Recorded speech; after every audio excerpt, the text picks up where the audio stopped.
لوگ کام کیوں کرتے ہیں؟ پہلی نظر میں تو جواب بڑا سادہ لگتا ہے نا؟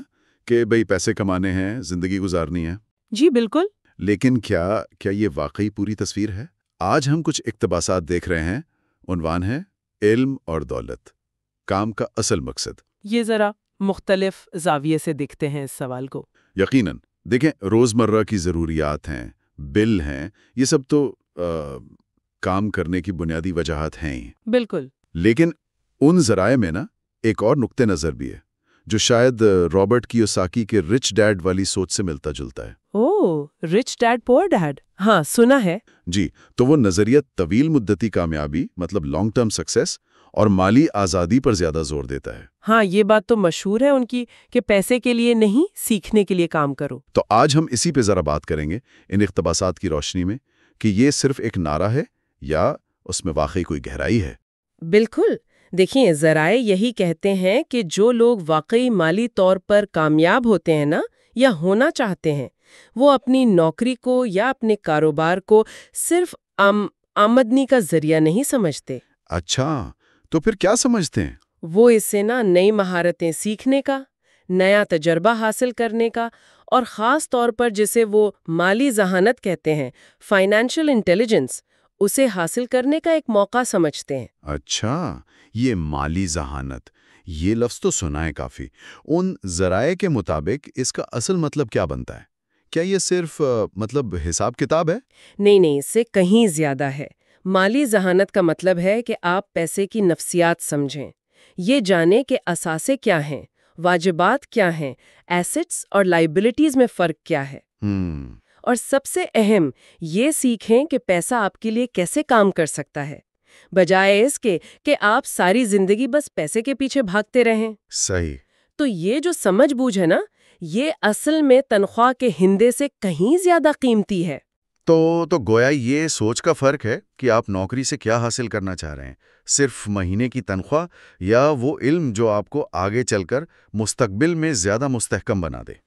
دراصل وہ لوگ یہ سوال پوچھتے ہیں کہ بھئی ٹھیک ہے، اس کام سے چاہے ابھی تنخواہ کم بھی ہو، میں ایسا کیا سیکھ سکتا ہوں یا سیکھ سکتی ہوں جو کل میری آمدنی کے شاید کئی نئے دروازے کھول دے۔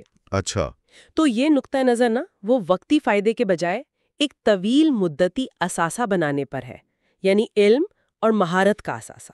اسی حوالے سے کیوساکی کی وہ میکڈونلڈز والی مثال، وہ بھی ان ذرائع میں ہے اور وہ مجھے ہمیشہ بڑی دلچسپ لگتی ہے۔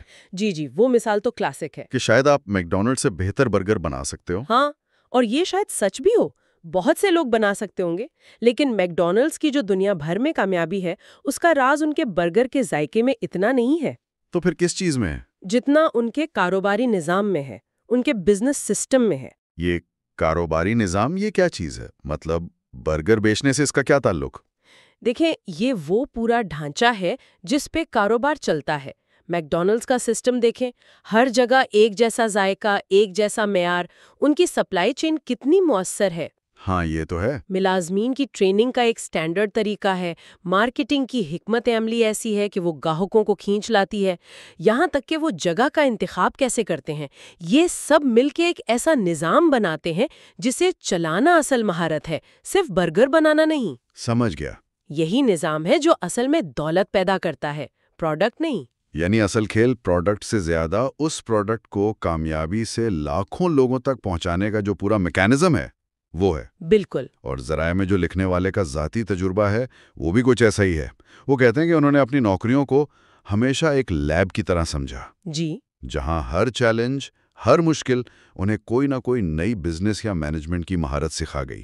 بالکل، اور یہی ان اقتباسات کا مرکزی خیال ہے، نچوڑ کہہ لیں کہ اگر آپ کی توجہ علم حاصل کرنے، مہارتیں سیکھنے اور خاص طور پر کاروباری نظاموں کو سمجھنے پر ہے، تو مالی کامیابی اکثر خود بخود پیچھے آتی ہے، وہ اس کا ایک منطقی نتیجہ ہوتی ہے۔ اچھا، لیکن اگر صرف زیادہ تنخواہ کے پیچھے بھاگیں تو شاید وقتی طور پر جیب بھر جائے، لیکن نہ وہ گہری سمجھ بوجھ پیدا ہوتی ہے، نہ ہی وہ پائیدار مالی آزادی ملتی ہے۔ صحیح۔ تو اس لحاظ سے دیکھیں تو علم اور جو آپ نے مہارتیں حاصل کی، وہی آپ کی سب سے بڑی اور دیر پا دولت ہیں۔ تو آج کی اس ساری گفتگو کا خلاصہ لب لباب یہ ہے کہ کام کو صرف پیسے کمانے کی مشین نہ سمجھا جائے، جی نہیں، بلکہ اسے اپنی ذاتی اور پیشہ ورانہ صلاحیتوں کو نکھارنے کا، تجربہ حاصل کرنے کا اور خاص طور پر وہ مہارتیں سیکھنے کا موقع سمجھا جائے جو شاید آج نہیں تو کل زیادہ قیمت رکھتی ہیں۔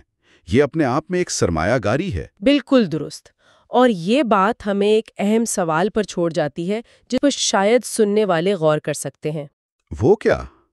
کہ کوئی بھی شخص آج وہ کسی بھی شعبے میں ہو، کسی بھی پوزیشن پر ہو، وہ اس سیکھنے کے لیے کام کرنے والے نظریے کو عملی طور پر اپنی ترقی کے لیے کیسے استعمال کر سکتا ہے۔